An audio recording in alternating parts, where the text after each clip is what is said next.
যুবক রুটি বিক্রেতা, সে রুটি বিক্রি করে, চুলার মধ্যে রুটি সেকে, সে যে সালাম দিল আসসালামু আলাইকুম, যুবক বলে ওয়ালাইকুম আসসালাম।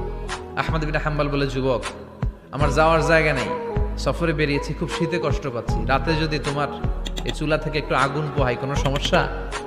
যুবক বলে, না না সমস্যা না, আহলান ওয়া সাহলান, খোশ আমদেদ, আসেন আসেন, আপনি আগুন পোহাইলে আমার সমস্যা কি? সুবহানাল্লাহ পড়েন।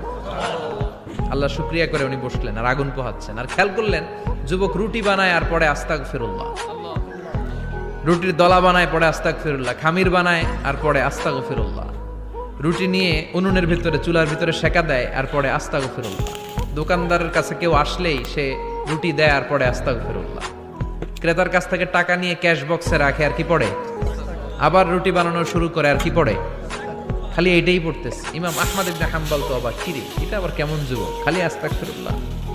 উনি প্রশ্ন করলেন, যুবক ঘটনা কি? আসার পর থেকেই তোমার দেখতেছি তুমি রুটি বানাও, রুটি বিক্রি করো আর পড়ো আস্তাগফিরুল্লাহ, মালাকা ইয়া শাবাব। যুবক বলে, আস্তাগফিরুল্লাহ আমার সবচেয়ে বেশি পছন্দের আমল, আমি সব সময় আঠার মধ্যে ইস্তেগফারের সাথে লেগে থাকি আর সব সময় পড়তে থাকি আস্তাগফিরুল্লাহ, আর এর বদৌলতে আল্লাহ আমারে মুস্তাজাবুদ দাওয়া বানিয়ে দিয়েছে। আহমদ ইবনে হাম্বল তো অবাক, আনতা মুস্তাজাবুদ দাওয়া, তুমি মুস্তাজাবুদ দাওয়া রুটিওয়ালা?